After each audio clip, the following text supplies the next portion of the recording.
আমি অনেক কথা বলা মানুষ, অনেক দ্রুত অনেক কথা বলার কারণে ইউটিউবার থেকে টিভি অ্যাক্টর এই সেই। আজকে আসলে হার্টবিটটা অন্যরকমভাবে পাম্প করতেছে। অনেক কথা বলতে ইচ্ছা হচ্ছে কিন্তু বেশি সময় নিতে চাই না। ক্যাপ্টেন প্ল্যানেট আমার ছোটবেলার খুব একটা পছন্দের অ্যানিমেশন, একটা কার্টুন। 5টা মানুষের রিংয়ের পাওয়ার, তারপরে একটা জিনিস ঘটে। সো আমাদের মধ্যে আর্থ হচ্ছে কাবিলা, জিয়াউল হক পলাশ। মাটির মানুষ, মাটি দিয়ে আমরা তৈরি, মরে গেলেও মাটিতে মিশে যাব। মাটির পাত্র যত রকম শেপ দেওয়া সম্ভব, অনেক কিছু দেওয়া যায় না। পলাশ এমন কোন এক্সপ্রেশনস নাই যে পারে না আমার দেখা। So Kabila is the best আর কি, বেস্ট প্লেয়ার আমাদের মধ্যে আমার মনে হয়। ফায়ার হচ্ছে আমি নিজেই আরেফিন ক্যারেক্টারটা।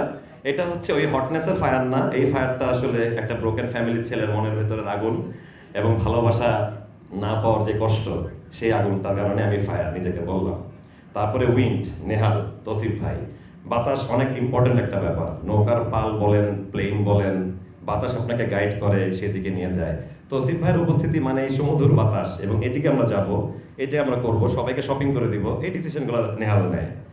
তারপরে হচ্ছে ওয়াটার, হাবু ভাই, ইনোসেন্স। পানি হচ্ছে সহজ সরল, হাবু ভাই ক্যারেক্টারটাও সহজ সরল এবং দারুণ, মানে দারুণ, তার ইনোসেন্সটাই তার পাওয়ার। এরপর আসে হার্ট। হার্ট আমাদের পাশা ভাই, মার্জুক রাসেল ভাই। ভাইয়া off screen and on screen একটা লাইফস্টাইল।